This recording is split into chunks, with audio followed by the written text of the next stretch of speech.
Salut! Alors, j'étais dans une poissonnerie récemment et en sortant de là, à l'extérieur, il y a des jeunes garçons et des jeunes filles qui proposent leur service pour nettoyer le poisson.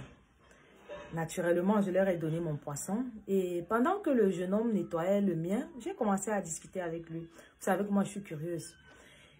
Et je lui demande comment va le travail. Il me dit ça va bien. C'est vrai qu'il fait froid, hein, c'est pas facile. Bref, on a un peu blagué là.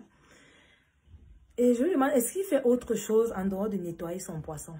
Il me dit non, c'est ce qu'il fait et c'est avec ça qu'il s'occupe de son enfant parce qu'il me disait qu'il en avait un et de sa copine ou de sa fiancée, je ne sais plus trop. Et je lui dis, ah, ça veut dire que par jour, tu peux ramener combien? Voilà, ça dépend. Les jours où ça donne, je peux avoir 5 000, surtout les samedis, parce que les femmes font beaucoup de marchés. Je peux même monter un peu plus. Tout dépend de la négociation que j'ai avec le client.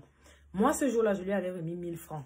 Il me dit, imagine qu'en une journée, j'ai peut-être 5 ou 6 ou 7 clients qui me donnent 1 000 francs. Ça va. Ok. Et je deviens curieuse. Je lui demande, c'est quoi tes projets sur le long terme? Est-ce que tu vas toujours rester ici pour nettoyer le poisson? Qu'est-ce que tu comptes faire? Il me répond que, tu sais, moi, j'ai pas vraiment poussé avec les études. Donc, vos choses de bureau, machin, là, ça ne passe même pas dans ma tête. Je nettoie mon poisson et depuis que je suis ici, j'ai pris mon petit. Je lui ai ouvert un comptoir où il vend également le poisson. Parce qu'avec le temps, j'ai su comment j'ai commencé à acheter le poisson chez le boss ici de la poissonnerie en carton.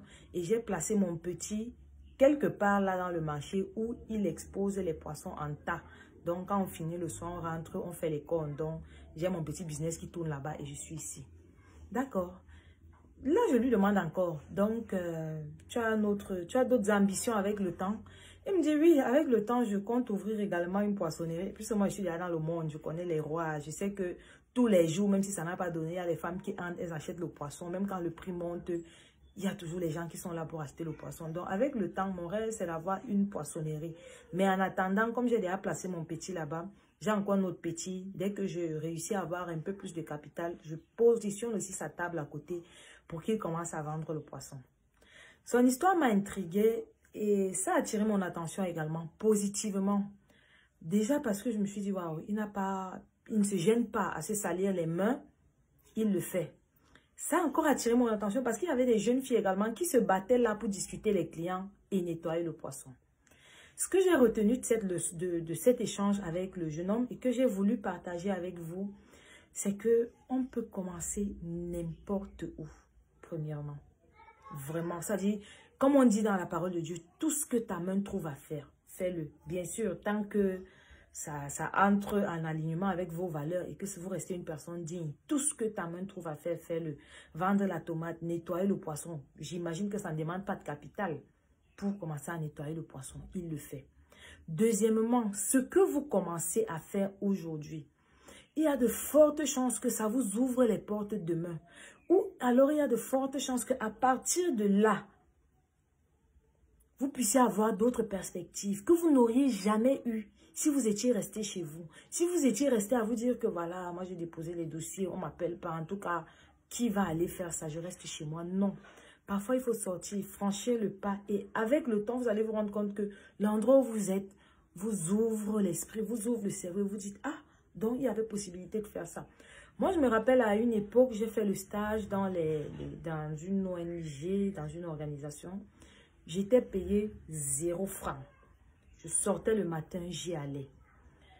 J'avoue que c'est l'une des choses également qui m'a motivée avec le temps à créer cette page et à vous produire du contenu. Parce que je voyais là-bas comment les personnes formaient la jeunesse, comment on les... Bref, c'était ça le but de cette ONG-là. Et moi, ça m'a apporté énormément. Même si je n'étais pas payée, je n'avais pas de salaire. Je me rappelle quand même qu'à cette époque, j'avais un boss. C'était une dame très gentille qui parfois me donnait 2 000 francs, peut-être 2 ou 3 fois par semaine. Lorsqu'elle paie sort 2 000 francs, elle me donne. Soit je mangeais avec, soit ça me permettait de payer mon taxi. Mais je le faisais à ce moment-là, premièrement parce que je n'avais pas le choix. Je n'avais pas quelque chose qui pouvait me donner 100 francs pour dire que je peux manger. Et j'ai toujours eu horreur de rester à la maison. Horreur, parce que je me dis que à la maison, entre 4 murs, tu ne verras même aucune opportunité. Il faut sortir. Et même lorsque je n'avais pas l'occasion de faire ce stage-là, ceux qui me connaissent savent, tous les grands magasins de la ville, du pays me connaissaient parce que je n'hésitais pas à aller dans les magasins, tourner, retourner. Et lorsque je ressortais de là, j'en avais les idées pleines la tête. Donc, ne soyez pas de ceux qui restent à la maison, sortez. Parfois, même si vous n'avez pas d'opportunité, cherchez à travailler gratuitement auprès de certaines personnes. Ça va vous donner l'expérience. Ça va vous faire rêver. Et je termine en répondant à une dame qui me disait, voilà, le monde devient de plus en plus difficile. Les jeunes se livrent à tout et n'importe quoi. Qu'est-ce que tu conseillerais aux jeunes pour qu'ils n'aillent pas dans tous les sens? Moi, je dirais plutôt que je conseillerais aux parents qui ont des jeunes enfants ou qui ont des enfants à l'adolescence. Envoyez-les dans des conférences qu'on organise pour des entrepreneurs et tout le reste là. Autant mieux qu'ils y soient. Pourquoi? Parce que ça va les faire rêver. Lorsqu'ils verront des jeunes femmes, des jeunes hommes, chefs d'entreprise qui se battent au quotidien, mais qui sont là habillés décemment, qui ont une carrière, qui ont des ambitions, c'est de ça qu'ils vont rêver. Ça va les inciter à comprendre que, ah, moi aussi, je peux vouloir être comme ça. D'accord?